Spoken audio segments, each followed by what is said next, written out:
Bonjour, je me prénomme William, de mon nom d'Atlantido, pre-sale ingénieur, archiviste record manager. Si je prends la parole aujourd'hui, c'est pour m'adresser en fait aux professionnels de l'information, mais surtout avant tout aux décideurs, à nos dirigeants. C'est en prélude bien sûr à la Semaine internationale des archives. Quand nous disons 21e siècle, il ne faut pas oublier que 20 siècles se sont écoulés. Ce qui veut dire que pendant ces 20 siècles, qu'est-ce qui s'est passé? On avait un archivage brut, c'est-à-dire sur des papyrus manuscrits. Certains archivaient sans se rendre même compte qu'ils archivaient. Avec l'évolution, on a commencé à parler de conservation de la mémoire pour l'histoire, pour retracer l'histoire des événements. Et nous avons subi un boom numérique avec l'avènement de nouvelles technologies et l'avènement des technologies de l'information et de la communication. Et face à ce boom numérique, nous pouvons dire que beaucoup de méthodes de gestion des archives ont vu le jour, se sont améliorées et ont su s'adapter. Nous avons déjà implémenté avant l'archivage les notions de GED, gestion électronique des documents, gestion électronique des documents autant pour moi. Et par la suite, nous avons bien sûr notre SAE en aval. Et je peux dire, aujourd'hui, nos pays africains, nous peinons à implémenter ce concept d'archivage électronique. Beaucoup aujourd'hui confondent la gestion électronique des documents à l'archivage électronique. Beaucoup aujourd'hui confondent même en fait le classement électronique, ce que j'appelle classement électronique, ou alors la gestion des dossiers électroniques à l'archivage électronique. Donc il ne faudrait pas faire d'amalgame, il faudrait que les choses soient bien claires.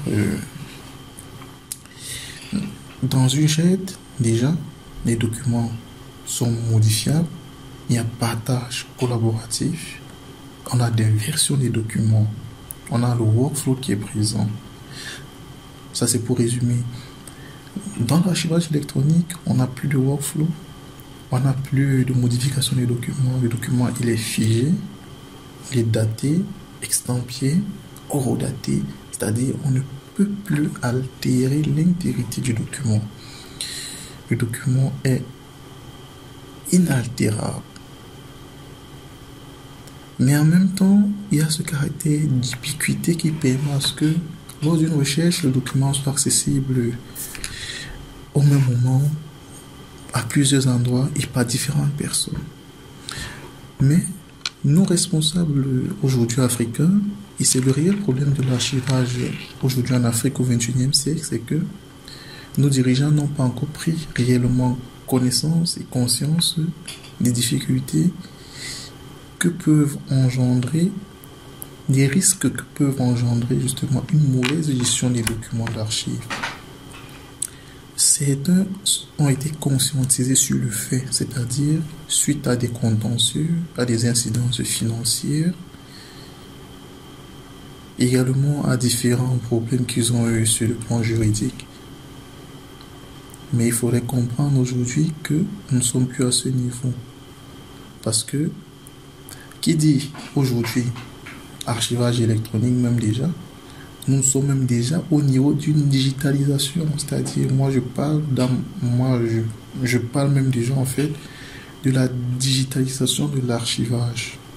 C'est-à-dire, c'est au-delà même de l'archivage électronique tel qu'on peut le penser basique. Et cela, il faudrait que beaucoup de personnes, beaucoup de professionnels s'en rendent compte. Nous ne sommes plus figés dans un endroit, dans un lieu, dans un espace avec des technologies obsolètes. Il faut stimuler en fait la conscience de vos dirigeants, stimuler également votre conscience professionnelle sur vos missions principales d'archiviste. Cela étant dit, j'aurai certainement l'occasion d'échanger prochainement avec vous sur d'autres thématiques. Et j'espère que la semaine internationale des archives se passera bien pour tous les professionnels. bonne semaine d'avance et bonne fête internationale des archives à tous les archivistes professionnels. Merci bien.